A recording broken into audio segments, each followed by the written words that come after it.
hello, and welcome, Skytown. Today is Monday, July 18th. Welcome to the CHGO Sky Podcast brought to you by, there you are. Hi, Subria. Hi. Did I start too early? Because I saw you and I was like, No, I think we're good. Nice. This is our first show that we're doing not in the studio. So I am at home. Subria, I'm assuming you were also at home too. Yes. Cannot leave the house. We'll get into that in a little bit. But anyway, just for my own sanity, I will do my little song and dance at the very beginning again. Welcome to the CHGO Podcast brought to you by PointsBet. I am Janice and Subria. With me, as always, is Subria Whitaker. Like I mentioned before, we are not in the studio today. So we are both in the comforts of our own respective homes. Subria, if you care to share, why can you not leave the house? I guess I had too much fun at All-Star, and lo and behold, I got COVID. So literally cannot leave the house. Thank God for technology. Well, I'm hoping you feel well, just mainly because whenever I hear anyone that has COVID, I am just, my goodness, it seems as if your symptoms can be on a spectrum where they can just be very bad, or it just feels like just a routine cold. Otherwise, I never like to hear that my friends have COVID. So better today. Definitely, like everyone that asks, I'm like, I have been fighting for my life since I found out. But it's weird because my first thought was, so now it makes a little more sense when you hear about these players in like health and safety protocol and how like it really stops things. And let's see, I'm on day, what is it? It's Monday. I'm on day like 5. So I couldn't imagine just like playing, thinking everything's fine, and then one day I wake up and I'm in healthy safety protocols and I can't do anything. I have to quarantine, and then once I'm clear, someone's like, "All right, go run and play basketball for 30 minutes again." That would suck. So thankfully, I'm not a WNBA player. Yeah. I do know not too long ago, Coach Wade was in health and safety protocols. Just kind of throwing in the variable of travel as well as having to isolate yourself from your teammates, and also to just doing contract tracing and just trying to see, let's say, who have I been in contact with, and Right. I really hope I didn't infect all of my teammates. Right. So And it's it's always, yeah. And it's like also, so that was like my first thought was, wow, okay, so this is how they feel. And then my second thought is, so you know how I did the tour, like the first part of the tour. There's supposed to be a second part of the tour starting like next week, and it's supposed to be like LA to New York to DC, possibly back to Atlanta. And I'm just like, am I supposed to carry around Lysol and wipes and everything? And just like everywhere I go, am I supposed to just like spray down? Because I don't want to get it again. And then obviously, like, I don't want to give it to anybody else. So definitely puts things in perspective. Like, I would be so scared if I was a player because you really just never know. Yeah, absolutely. And just having just traveled myself, I definitely kind of had that COVID anxiety, having just to be in an airport. And of course, too, like no one wears masks anymore. So I stayed masked the entire time, and I tested negative before I left Minneapolis. I tested negative this morning, thank heavens. But otherwise, keep doing it, because I literally tested. I tested Thursday before Friday of All-Star, and then tested again Thursday. So you have like a week. But where did you go? Tell us about it. Yeah, absolutely. So I went to Minneapolis just for a long weekend. Went there with a handful of friends from White Sox Twitter. So mainly to go see the games. So the White Sox won 3 out of 4 from the Minnesota Twins. Like we always love to see that. But of course, too, one of my goals in going on this trip was to see the Sylvia Fowles mural that is not too far away from Target Field, actually. There it is. There is me posing in front of Syl's final ride. So this gorgeous mural, the artist is Shade Pratt, and the QR code that is right next to me, that redirects to the Lynx' home schedule. So I scanned it, looked it up. There aren't really that many home games left. So I believe Syl's last home game in Minneapolis at Target Center will be August 12th. So I also met up with a really good friend of mine who's a new Lynx fan. She's from Green Bay, Wisconsin, moved to Minnesota about a year ago, just recently became a T-Wolves a season ticket holder, and also became a Lynx season ticket holder too. Her name is Joy. Shout out to Joy if you're listening right now. Joy, I hope you're listening. But anyway, Joy has been inviting me back to go see a Lynx game. But I had a lot of fun in Minneapolis. But yeah, this mural, I just looked it up and kind of wanted to know the story behind it. It made a point to capture the essence of who Fowles is, and not just a basketball player. So yeah, it's a really fun mural. It just seems so fun. And also too, there's a bicycle on the mural. It's right next to a bicycle rack, right in front of Modus Brewing in Minneapolis. Also a really great spot if you're in the Twin Cities. I highly recommend it. Really great people. I had a lot of fun there. But yeah, I think one of my goals for the near future is to go back to the Twin Cities and go see a Lynx game. But yeah, same. I need to do that. I was gonna do it. We talked about it last year. Back when our former Sky draft pick Natasha Mack was here, and then she ended up in Minnesota, and I kept telling her, like, look, just let me know whenever I'm coming, because it's like, maybe a 7-hour drive. So I'm like, I could do that easily. And now that you're sitting here talking about it, I'm like, I might need to just go ahead and take that trip. Probably like that August 12th, because that's easy. I think we could just get in the car and go. I feel like we should just do that anyway. So yeah, let's Why just not? do that. Yeah, let's do it. Okay, Let's do so it. we're going. All right. Making some travel plans on the pod. I love it. But yeah, it's a 7-hour drive. I would say a 1-hour flight, not even. So it's a really quick and easy flight. So I think either or. The only thing about driving is that we do have to pass through Wisconsin. So Yeah. like no shade to Wisconsin, but especially when you get past Madison, that is kind of a boring drive. So yeah, I get that. When I went to when I found out it was like 8 hours to Toronto, and my friends and I drove there, and I had to go through Ohio. I remember seeing a sign that said something like Cleveland. I was like, ew, can we please just not do that? Like I would like to avoid going through Ohio at all costs. So I understand why we should feel the same way about Wisconsin. So it's fine. Indeed. I've also done that drive to Toronto as well. And pretty much once you cross the border, typically when you cross either in Sarnia or Detroit, it's just, like there's nothing between Toronto and those ports right there. It's just nothing but road signs. Maybe you'll see a cow here and there, but for the most part. Hopefully you got some good podcasts or some good music you're bumping, because otherwise, you're going to need to keep occupied there. Oh my goodness. But yeah, otherwise, besides, I'm going to have to look up some hotel information and some other transportation info after the show. But let's talk about some general news from around the league. Also, too, some Sky news. So Courtney Vandersloot missed the game on Saturday due to concussion protocol. She took a hard fall in Thursday's game versus the Sparks. So according to Sloot herself and Coach Wade, she's feeling better and will be back available on Wednesday. So she's definitely earned a perfect attendance award. This was her first absence since August 11th of 2019. 2019. Jeez. So that is snapping an 88-game consecutive streak. I hate that. that. My goodness. And that game was tough. It really was. I don't know what's going on with the refs, but just like the past week or so, I feel like they're not calling anything. I also feel like the Sky never get calls, but I think just in different games across the league, they're just like, yep, go ahead, beat each other up, have at it. Why do you think that is? Are refs just kind of not wanting to be interventionalists and just kind of let the players duke it out themselves? Or is it kind of like the Wild West out there where you all just settle your differences on the court? Like, what do you think is happening there?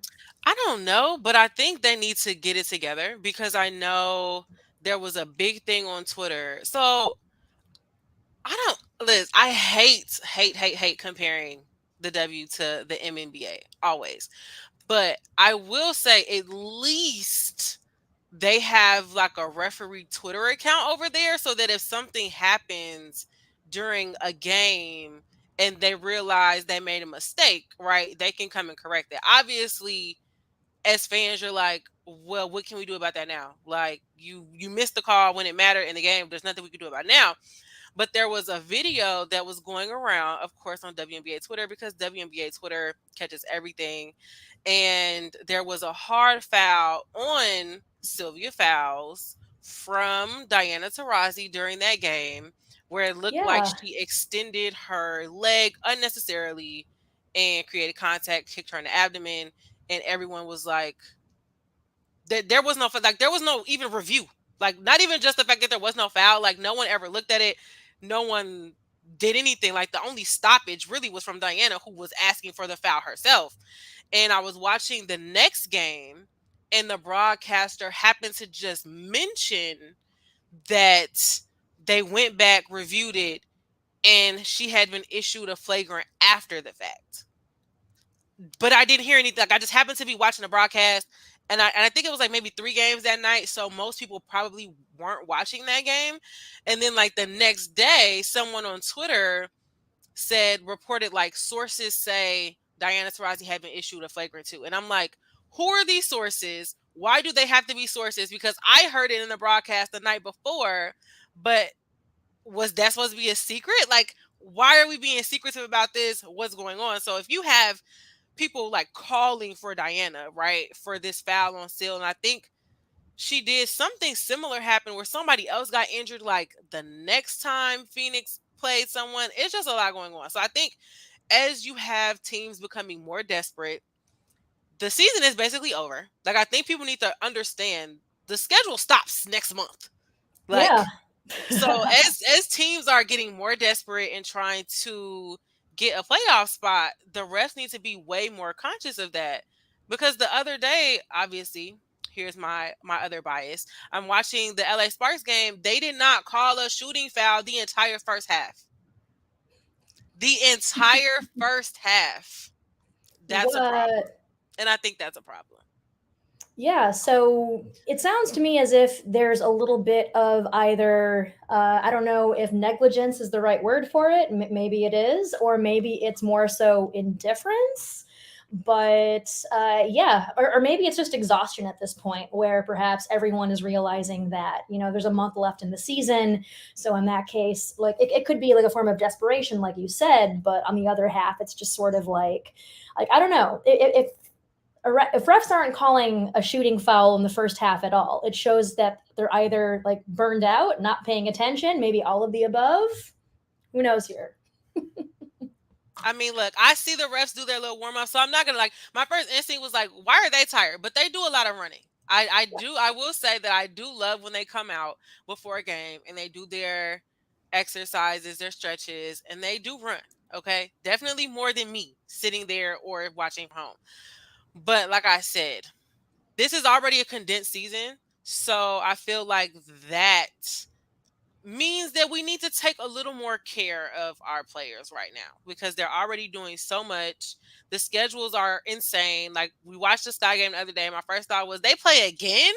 Like, they're playing again? And then obviously a bunch of travel issues that we're going to get into. But there are a lot of teams playing like back-to-backs and then another game.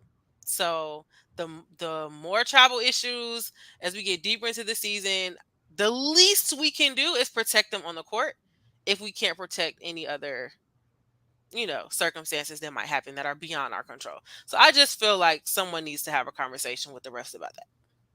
Indeed, indeed. And like you mentioned, I was kind of a little taken aback that the Sky are playing 3 games in like the scope of a week and a half. So when I was in Minneapolis, I actually wrote recaps on those 2 games. I was completely just like, oh my goodness. Yeah, they are literally playing Thursday and again on Saturday with like little or no time to travel or recover. But I don't know if you've seen Azurá Stevens' Instagram lately, but she is always just posting Yeah. from planes. She's posting from airports. It just seems to me that if I want to know about the airports in this country, I just go to her Instagram, and it's sort of like a what can I find in this airport and that airport. But yeah, the travel schedule, I mean, scheduling is definitely like a point of contention on the show quite a bit, but it just seems to me as if, yeah, this schedule is whack. Very. And look, I know, obviously, I know it's the Sky Show, but again, so like when we talk about when I'm getting ready to go on tour, the Sparks play at home on the 31st. This is like a Friday, maybe. I don't know. I need to look. And then travel to New York the first because they have a back to, like, they have a, I guess not a double header, but like back to back. They play the Liberty in New York on the second and the third. And then they get on the plane and go to DC because DC is like the fifth, maybe the fifth or the sixth. And then like the seventh or the eighth is Atlanta. Oh my goodness. So you're talking about 3 games in like a week and a half. That's like 4 in like a week, if that was even 4 or 5. And they're like all over the place. Like to go from all the way to LA to go all the way to New York. I mean, fortunately, DC is like right there, but I don't think I can remember like a back to back. Like if I'm a Liberty fan or just like even as a Sky fan, I don't remember having to be in Wintrust and then coming back the next day. And that's like what, a Tuesday and Wednesday? It's so random. I'm like, who did this? Did y'all care about, I clearly y'all didn't care about the players, but like me, like someone owes me a drink because this is a lot. And I'm just not, again, not the player. So like I can't imagine, and I'm only like 5'7.5". So I can't imagine like a Liz who's what, 6'9", Mm-hmm. and is probably assigned a regular seat unless she probably like pays the difference for first class. Yeah, no. Yeah, I know pretty much all the teams fly commercial. I do know that during the All Star break, they did mention that chartered flights will be a thing for playoffs, which I think is a good step. It's a step in the That's right good. direction. Yeah, Yes. it's a step in the right direction for sure, but it's still not enough. Because pretty much all of the major sports leagues, all the major men's sports leagues, they all fly private chartered flights. So, yeah, I honestly don't see, I mean, besides the fact that perhaps owners don't want to shell out the extra money for it, I don't see why they wouldn't be able to fly private. I mean, yeah, I think that's been something that a lot of players have spoken about when talking about getting more teams in expansion. It's just like, okay, sure, but I think at this point you definitely need owners who are gonna go all in and who Right. are gonna be willing to do that because, like, sure, okay, I'm not gonna get into how much money they make at the end of the season. But if I'm thinking about my players and I'm thinking about the quality, the product of what I'm putting on the court, I'm thinking about just the business relationship between myself, the team, the players. I would want to do that for them. And it's great that this is a time when Kathy is able to cover that for them. I really don't see them being able to do it all the time, but definitely during the finals. However, it makes me a little concerned because to me, that tells me this schedule is about to be atrocious and really hard. And that is their way of saying, well, yes, you have to fly here today, fly back and play another game tomorrow, but at least you're flying private, right? Like that's what you wanted. So I'm interested to see what the schedule is going to be like, especially because they also added more games. Remember, there are no Yes. buys and Yeah. there are no more single eliminations. And that's why I was not happy when they changed it. And I know a lot of players were upset and saying, we don't like single elimination. I'm like, sure, you don't like single elimination. But did you think about the fact that that meant adding more games when you already are kind of complaining about the scheduling and the travel? You're just making it worse. So I'm interested to see how this is going to go. But like, I'm just gonna keep my fingers crossed and have well wishes because I'm very interested to see how this is gonna work with so many games and already a condensed schedule, and people are gonna have to turn around and leave like right after. So Absolutely, absolutely. There is a game upcoming on Wednesday, and it is at 11 a.m. So I know a lot of folks on WNBA Twitter or Sky Twitter will jokingly refer to it as the day camp games, where because essentially you will just see lots of children there, yeah. which I think is great. It's great. I am all for children taking in the game, learning the game, and also to appreciating women athletes, but at the same time it's like I myself am unable to go just mainly because I will be at my 9 to 5 pushing, and it's just sort of like I'm not exactly sure say who is in favor of this, or who benefits from this schedule besides I guess like the day camp crowd. So I mean, I like it. I think so. I kind of had, well, I know a lot of people had feelings about it like before they knew exactly what it was. And so I don't mind them. I just think if you go, you'll be even more in favor of them because the time you're sitting there, you just hear defense, defense, and it's the cute, and you're just like, I can't even be mad that I'm sitting here at 11 a.m. eating hot dogs because that's just what you have. But it's just like they're cute and they're so invested and they never stop chanting. Like there are times when I'm at like a regular game or I've been in the past, like especially when I used to go to dream games a lot. And I'm just like, let's go, people. Like you have to chant, like you have to cheer for them. Like, Z loves to just tell people like, get into it.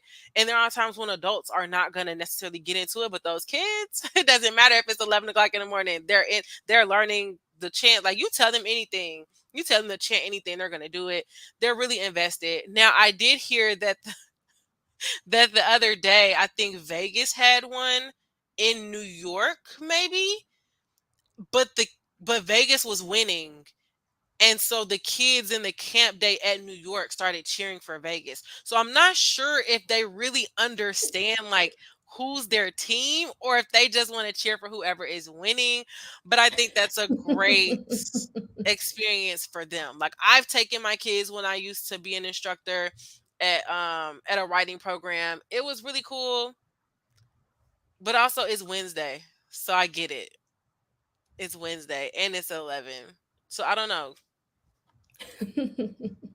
Yeah, I think that's absolutely lovely too, and to have kids kind of take in that whole experience, and also too just like see potential WNBA legends. So say 10, 15 years from now, they can say, "Oh Right. yeah, I saw Azurá Stevens play at." At Right. I'm thinking like way far down the line Yeah. here. But I think too, the fact that we're planting the seeds early and like getting kids to recognize these players and know these players, and just also too just normalize even just cheering for women's sports as well. I think that's going to be just a wonderful way to, have them be ambassadors to the WNBA and just women's sports in general. I agree. When I was in elementary school, we had Bob Love come because he was an ambassador of the Bulls. Could I Hmm. tell you anything about Bob Love? Absolutely not. Did I ever watch him play? Absolutely not. But he signed like something of, I think somebody was like, "Here, can you sign my shoe? I have $1. Can you sign my dollar?" But I went home that day, I was like, "Mom, Dad, Bob, look." my mama probably didn't know who Bob Love was, but that made me excited, right? Like it was a thing. So I think this is like kind of the first part of that, like getting them to come out, especially if they're not from Chicago, right? It's an easy way because a kid from like Kankakee or some other far out place, their parents aren't going to bring them. Like I said all the time, my mom was not taking me to um a a Sky game back when they were at Allstate. She was just not doing it. So I think this is a great way to find all the kids who want to go, but whose parents, because when I was growing up, it was I'll take you there or I'll pick you back up, but I'm not doing both. And that's just something that you're just not going to find. Like, unless you're plotting with another friend who's going to go and you're like, yeah, my mom will take us and drop us off. They're not doing that because that's too far, right? Right. So if you Right. get all Right. of those kids and a bus and it's a way for all of them to come, and then maybe that next season or in the off season, the team starts working on a program to get the players into the schools, which is obviously harder because of the off season and their off season commitments and how it just overlaps with school. But I think that's great. So I think it's a win if it will lessen the amount of miserable souls that reply to Sky and ESPN WNBA clips on Twitter. I will do whatever we need to do because I am sick of it. Yeah, absolutely. Anything to kind of reduce the amount of make me a sandwich jokes, I am all for. So it's a step in the right direction for sure. Mm-hmm. Okay, so dang, did you want to talk about the Lynx's travel woes right now, or would you like to save that for court of law later? Or I We mean, like can we don't do have to court go of in. law. Yeah. We can say that for court of law because I do want to get into my girl Big Beck. I do know that this is the time to give Big Beck her big flowers, so we can do that. Absolutely. All right. So in that case, so you are going to support Beck. So if you want to support us, you should support CHGO. And the way to do that is to download the PointsBet app, use code CHGO when you sign up. And if you do that, you get 2 risk-free bets up to $2,000. And if you make a $50 first-time deposit, you'll receive a free CHGO membership, and that unlocks our web content. We've got plenty now. And you even get a free shirt of your choice from the CHGO locker. There is a Sky one that I would highly recommend you pick up. It's really cool. So $2,000 in free bets. I think that's a lot of bets. I still have yet to get into sports betting, but it sounds cool. I'm all for like people making money. I'm all for people winning money. So yeah, free bets, free CHGO membership, and a free shirt from the CHGO locker, all for making a more than $50 first time deposit at PointsBet. So download the PointsBet app right now. Use promo code CHGO. Once the game starts, don't just bet, live your bet life with PointsBet. And if you or someone you know have a gambling problem and wants help, call 1-800-GAMBLER for crisis counseling and referral services. All right, so let's talk about the Sky. They are currently on a 4-game win streak, currently first place in the Eastern Conference. So they are doing very, very well. So someone asked if there's an update on Sloot's injury. So in the last post-game press conference, Coach Wade said she was feeling all right. Sloot herself said she was feeling all right too. So she will likely be back on Wednesday. But we'll talk about that game just in a little bit. So on Thursday, the Sky defeated the Sparks 80-68. And of course, to Subria, every time we play the Sparks, I have to ask you, how is our friend Brittany doing? What is up with Brittany? She's good. I think she did well in that game. So it's like, I'm okay. Like, I want the Sky to win, but I want her to do well. So if that happens, yeah, I'm fine. I had a great time watching that. I loved her and Beck going against each other. Like, that was cool. But listen, there was just no containing her. And I remember talking to her before that game, and I'm like, look, I can't give you the keys. Like, you all watch film, so I know that you know. But I was like, I caught myself trying to be like, look, you got to make sure you look out for those bounce passes, because I don't know what Coach Wade and them be doing. But if you just watch, sometimes someone will have the ball and they'll just drop it. And someone else knows that that's a pass, and they'll just like come get it. I don't listen. I don't know what sorcery they have going on, but I tried to like, tell her about that. She's like, yeah, I know. I watch film. And I'm like, look, there's only so much I could tell you because I know like you're going to pick who you're going to like, guard. And I'm just like, you know, y'all really have a hard time picking. So I do know that they had their plan of like who they were going to double, right? But if you Right. double someone, that means you're leaving someone else open. And I guess what I was just trying to talk through with her is like, how do you all make that decision? Because with the Right. Sky, Yeah. it's just like you do have to pick the lesser of two. And while they did an amazing, and I told Brittany, I said, y'all did an amazing job shutting out Candace because how? Just Yeah. how? But then it didn't matter because Beck came and put in her first career double-double. And that's exactly what I was trying to tell her. I was just like, look, you might as well just go out there and have vibes. Like, I have faith in you. I have faith in the Sparks. Absolutely. But against Chicago, just go out there with vibes and just do what you want to do because it doesn't matter who you think you're shutting down.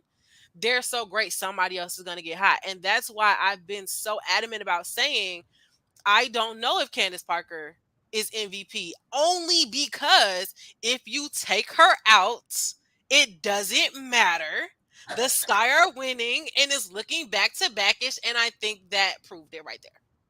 And I think we were talking about this even before the season started, where one of the points we brought up is, all right, so what if Candace isn't on the floor? Candace also is not going to have the greatest games all the time. So in that case, like, do the Sky have the length to compensate for when Candace can't step up? So, I mean, the short question to that is yes. And I think I definitely agree with you there, where, I mean, the Sparks can have more keys to the game than a janitor. So, I mean, but the thing is, though, when you're out there, and of course, too, if you leave someone open and if you're improvising all that last minute, say, to what point does strategy fall short and you just have to go on vibes right from then on there? So I feel as if, I mean, I don't know. I, for one, would not want to guard Rebekah Gardner. I've seen her cut through defenders before, and it's just like watching a knife slice through warm butter. It's just like that. So friend of the show, I think his handle is S.StayTrue3. He did a really great breakdown of Rebekah's game. He studied her video. So if you go to his handle, you can kind of listen to his breakdown there. But then, yeah, like you mentioned before, she had a double-double versus the Sparks, 18 points, 10 rebounds, and she didn't even start the game. That was all off the bench. So both figures were career highs for Rebekah. She's making a really strong case for Rookie of the Year, or even Sixth Woman. I think like maybe she can do either or both. Yeah. Why not? Mm-hmm. Why not? Yeah, so she's consistently put up double figures in scoring. She leads the team in steals. So she's averaging 1.5 as of Friday morning. She's also shooting 55% from the field. And that's second to the top the top shooter on the team, who's Emma Miesemann, shooting at 55.4%. So I don't know. Is this perhaps the pickup of the century here? Like, I'm not just talking in the W, but perhaps like in sports here. I know Coach Wade definitely had his eye on her when she played in Europe, but yeah, I'll let you give Beck her flowers here, because I can't say enough good things about Beck at this point. Yeah, someone tweeted that on Twitter like the other day. I remember seeing something about something very similar to what you just said, like the most underrated pickup maybe in Chicago sports history is absolutely her. Like, people probably were like, what? Like, that's odd, right? Coming from just because you just never know what James is thinking. But I mean, at this point, I think you know that not to question him. But she's just done amazing. And I love whenever they play in LA because that's where she's from. Her friends and family always come out to support her. So I really love that she got to do that at home. And I can only imagine the journey it's been, not just her inner self and just whatever she's had to do or say to herself to keep her going at this point, just because her story is so amazing, but maybe just even the conversation she's had to have with her friends and family, and she bet on herself and she continued to do what she wanted to do, what she needed to do, and now she's here and she's just putting on clinics for everybody.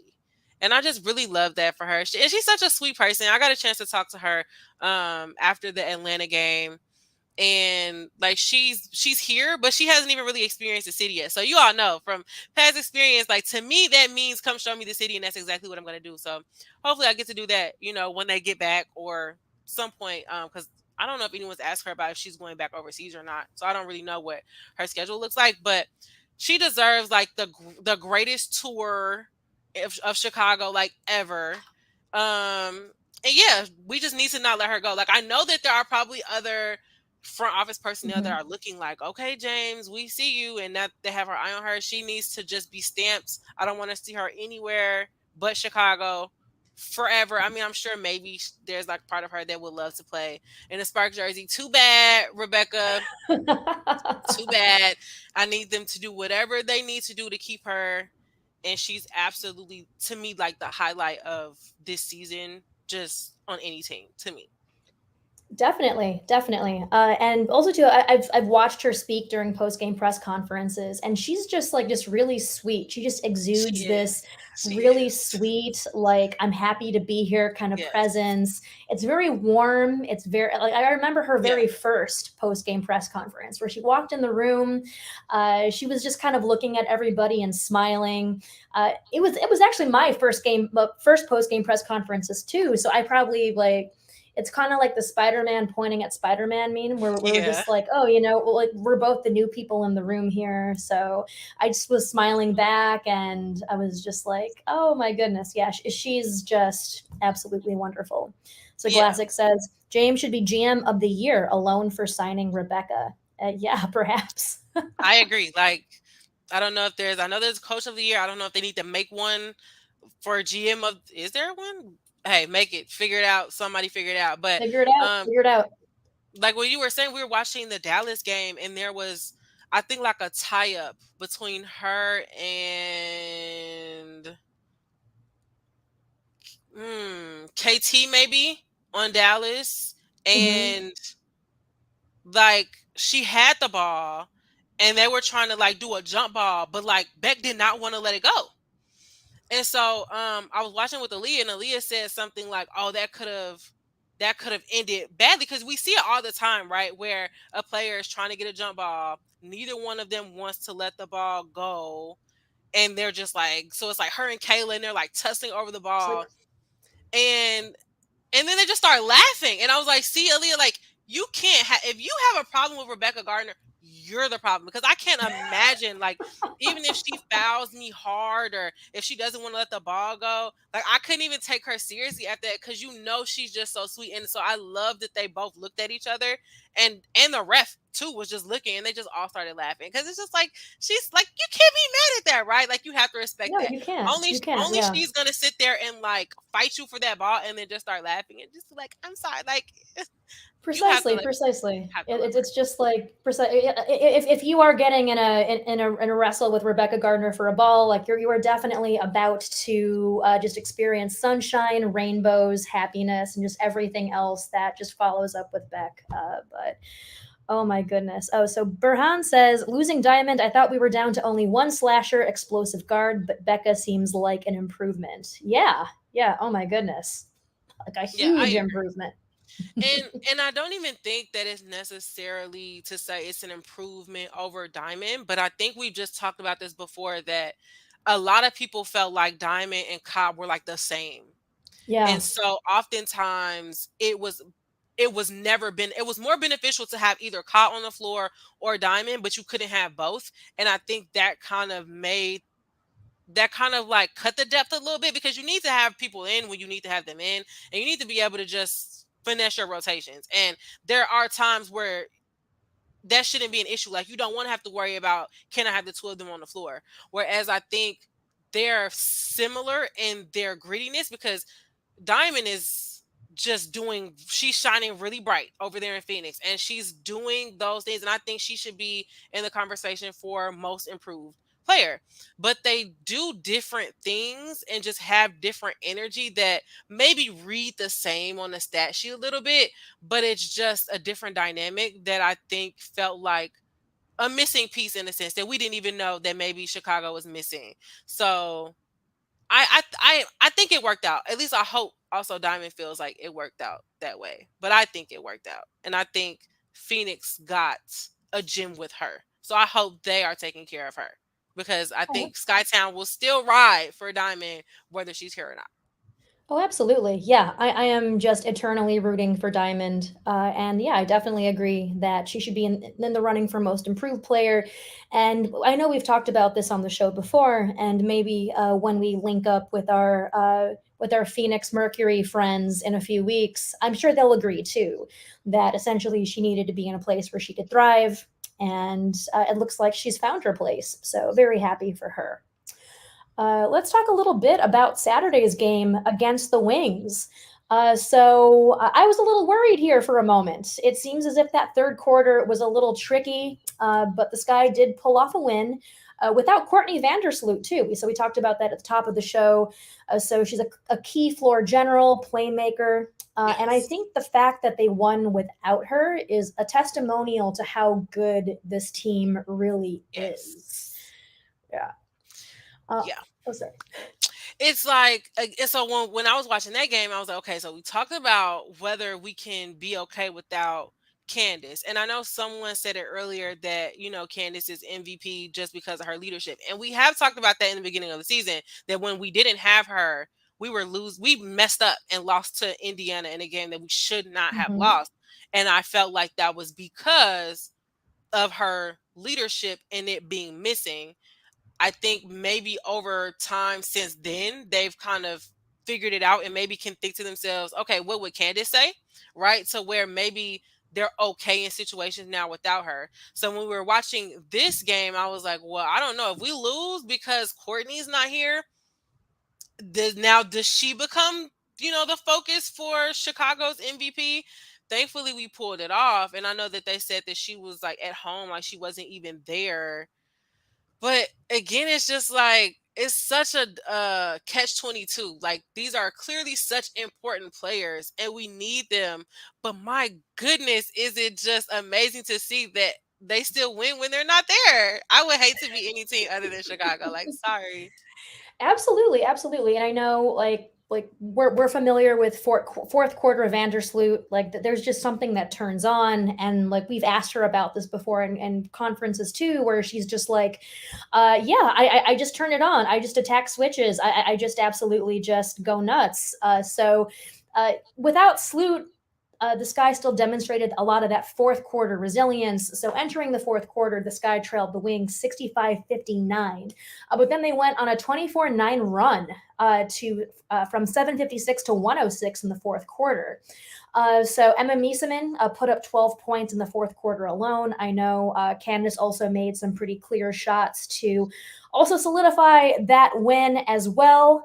And also, too, for the 16th straight game, the Sky recorded 20 plus assists, and that's also a WNBA record as well. So, oh my goodness. I mean, we've talked about how incredibly resilient this team is in the fourth quarter, but at this point, Sky in fourth. Yes, Sky in fourth. That's a reoccurring theme on the show too, that the number 4 is just so incredibly important just all around. So yeah, whenever that fourth quarter rolls around, the Sky are going to be cooking. Could the Sky trade for I think you mean Skylar Diggins Smith. Doesn't matter. No. Respectfully, let's not do that. Let's not. Yeah. I listen, I get it. I know we all love to compare things to chess, but I think we've seen time and time again it does not work this way. It does not work this way. It's more than just what numbers someone is putting up. Like people talk about role players. To me, that's not a bad thing. You can be a star and still, to me, if that's your role, know your role, play your role. I don't listen. We saw it with Tina. I tried to tell y'all with Tina. We don't look. Coach Wade said we are full over here. We're maxed out. I don't think we need her. I think there is a team out there that does. I don't think it's us. And then just when you think about personalities, every team has its max, right? I think we're capped with that too over here. And I just would please no. Like, let's just not even do that. And I think that trade deadline has passed, right? So any moves at this point are going to come on the off season. So I guess it's just going to be a very, very interesting off season. But I think if he can, I don't even want to talk about that because then we're going to have to revisit the conversation of looking at people's contracts and And talking about the elephant in the room and noticing that a lot of them are up. So let's not even go there. yeah, there is like two big elephants in the room that I can think of just off the top of my head. But yeah, that's neither here Yes. nor there. I think Elephant it's in the fine. room. Here's one. I think it's perfectly fair to kind of just live in the moment for now, just mainly because we Yes. know what's coming. Like we know what is in store for all of us as WNBA fans. So yeah, I think it's perfectly fine to kind of appreciate what we do here. But Skyler, I see what you did there. Would be a perfect fit here in the future. I don't know about that. I don't Okay. know. Yeah. So everyone knows how I feel about this, right? We have what we have right now. Anissa Morrow is about to be a sophomore. Calculate it. Figure it out. If we suck after this year, then so be it. As long as we are able to get her as our number one draft pick, I don't care. So frankly, I don't care if Coach Wade and staff just were like vibes. It is what it is. We can wait for her. Frankly, I want to look that way and figure out the next person to build around in the future that's going to have a longer lasting impact. So now just leave it at that. Precisely. And of course, too, we also need at least one DePaul player on the Sky, I feel. Right? Look, don't move from that. Look, let's just keep it going. We don't need to move from that. I guess I did see that news about Connecticut. What type of cap space does Connecticut have? Like, is it different because like they lost someone? Like, I don't know. I need to look into that. But I'm just like, I feel like every time someone goes somewhere like Connecticut, respectfully, Connecticut, I don't care who you have. It's still Sky and 4. Yeah. It's still back to back. Do your thing though. That's Yeah, the one to you. absolutely. Yeah, try your best. Try your best. Still eternally, respectfully, Sky and 4. Yes. But happy though, this to see her somewhere. Definitely loved. I loved her energy. In Indiana. Oh, Indiana. Indiana. Our cousins from down the way. They need to get it together. Yeah, absolutely. Just kind of like the cousins at the family reunion who you're just like, I like you a lot, but at the same time, it's just like, yeah, you need to like pull things together. Yeah. But the standings though, the bottom, it's a lot going on down there. Maybe not. It's definitely not as much up here, but down there, it's a lot. Like I said, people are really fighting and they're trying to get to this playoff spot. So this is going to be very, very interesting over the next month. Absolutely. So just early predictions. Do you see any upsets, or do you see anyone that is perhaps more of a sleeper pick that you anticipate is going to sneak their way in beyond, say, the major players, like of course the Sky, the Aces, the Storm, perhaps, but anyone else that you have your eye on? Minnesota. And I Mm-hmm. say that just because these refs, I don't know what's going on. I don't know. Look, they just get a lot of help from them. But even outside of that, Aerial Powers, like I have been talking about it from when she first pushed Nalissa, thinking she was pushing um Victoria. And I'm just like, something has gotten into her. Something really has gotten into her. And to me, she's my top pick, honestly, for like most improved. So you just have to watch her because I think at the beginning of the season it was Kayla McBride, and now she's trying to find her stride again. But Aerial Powers just put up what 32 the other day against Vegas, Yeah, Any individual player that's putting up 32 against Vegas, and like, we all were making the jokes about Minnesota. So I'm looking at them for sure. For sure. And Dallas seems like they want to get it together a little bit. But if I had to choose between the two, I'm going to pick Minnesota. Very interesting. Yeah, I think just 30 days from now, especially when, of course, when we see Sill's final game on August 12th, I don't want to think about that too much now. We could be looking at an entirely different Minnesota Lynx team. And of course, too, I mean, I am sure Sill is going to put down some absolutely fantastic performances before then. So we won't think about that too much. But just looking at standings, so not only are the Sky first in the Eastern Conference, they're first in the entire league. They've got the best winning percentage at 19-6. 4-game winning streak, as I said before, 9-1 in their last 10.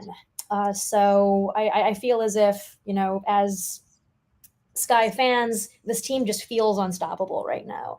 It just feels as if, I feel as if we talk about this all the time, but definitely the prospect of running it back is real, and it's also very high too. So, yes, I need that. But we'll see. We'll see. I think that's why this Commissioner's Cup might be actually a big deal. Yeah, that's right. And that's coming up real soon too. Yes. Next week.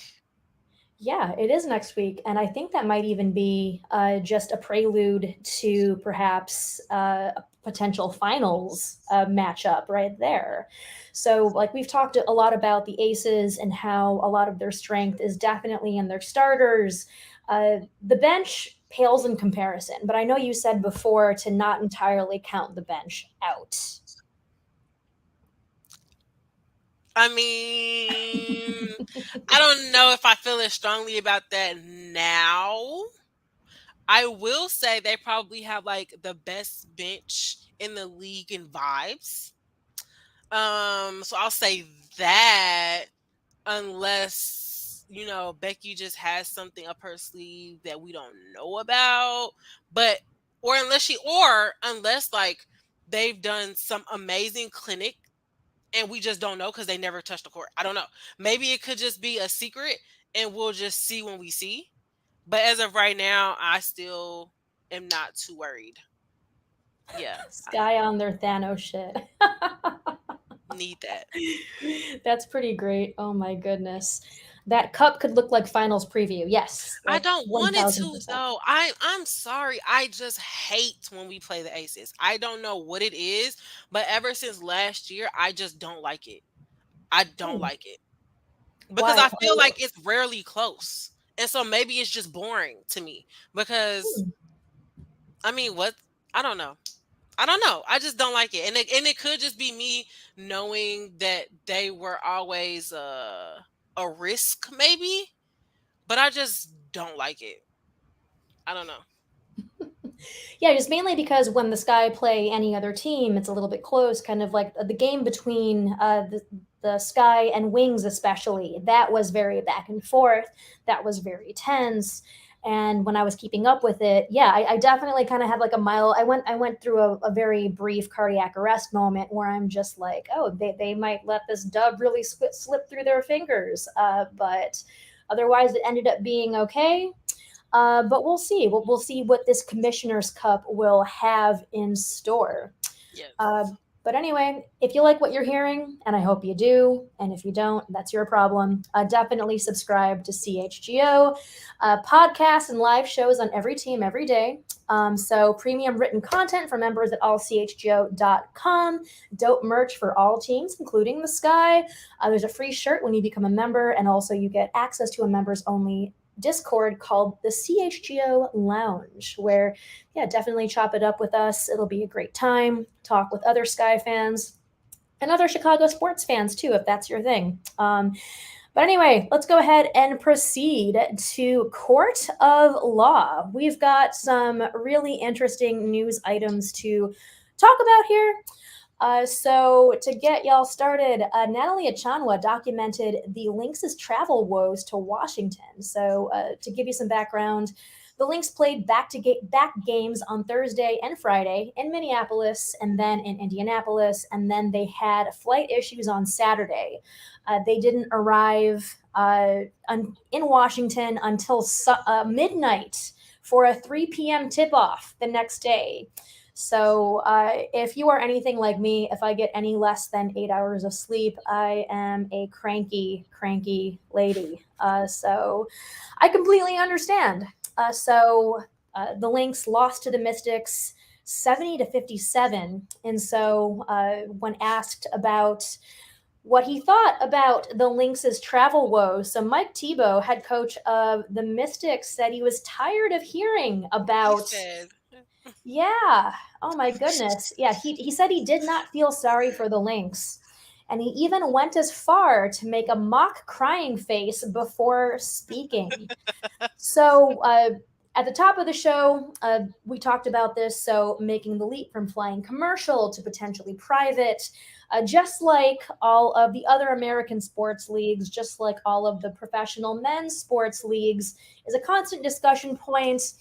So Tebow did apologize for his actions afterwards.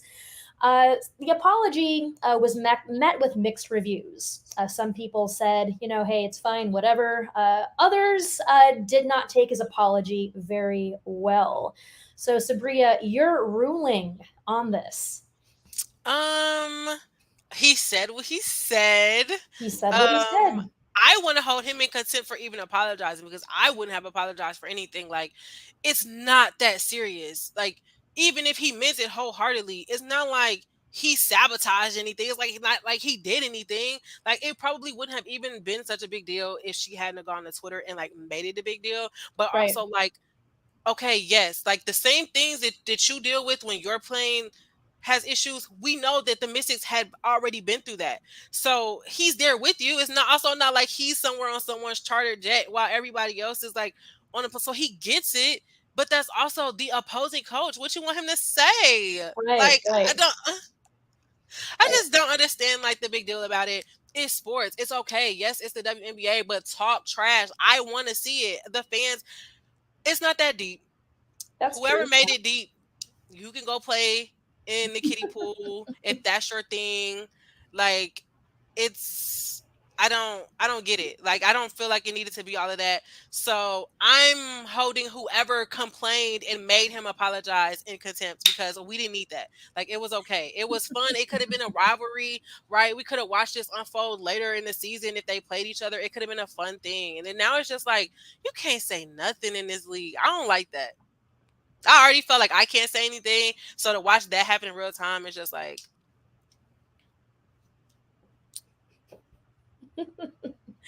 Yeah, perhaps like maybe a little insensitive at face value, but of course, to everyone in the league experiences the same travel woes. Look, so. I don't remember if I was on the show after this happened, but I remember there was a whole thing with the Sparks, and I'm on FaceTime. It's like 2 a.m. and they're on a bus because their flight got canceled. And then like after the game, people started flying back at 3 a.m. after the game, and they all had to be on separate flights. It happens, but most people probably are like, oh, I didn't know that, because nobody from the Sparks sat there and talked about it. Like, the coach made like a little joke about it, but if it is what it is, just take it for what it is. I mean, we saw last season, we got a lot of content about flight situations from the Aces. So, I mean, I guess if it's like some unwritten coach's rule where, where apologies needed to be made out of respect, fine. But it's just, we don't need that. I just feel like we don't need that about everything, right? Like, more.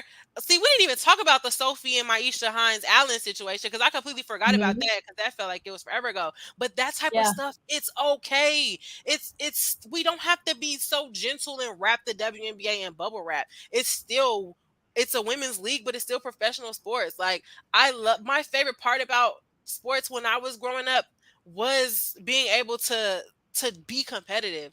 Okay, so let's just. I don't think It's this would not have that been a big deep. deal if it was Right. Hmm. I know what you want to say. I know what you want to say, and I agree with you that it would Okay. just be like brushed off as your typical trash talking, and it probably would not be even this bit. It would definitely would not be this blown up. Yeah. So that's my ruling, and that's how I feel because I know they're gonna kick us off in a second anyway. Yeah, well, that pretty much is that. And that is also our show. So thanks for tuning in. So my name is Janice Subria. You can follow me on Twitter at Scuriosa, SCURIIOSA. Follow the pod at CHGO_Sky. And Subria, where may our faithful viewers follow you? Just Same. Yeah, I hope it's over it's my. the other direction. Yeah. So, Oh well, on mine is that one. So wherever it is down here, okay. it's at Subria Whitaker. That's how you spell it. At Subria Whitaker on all my socials.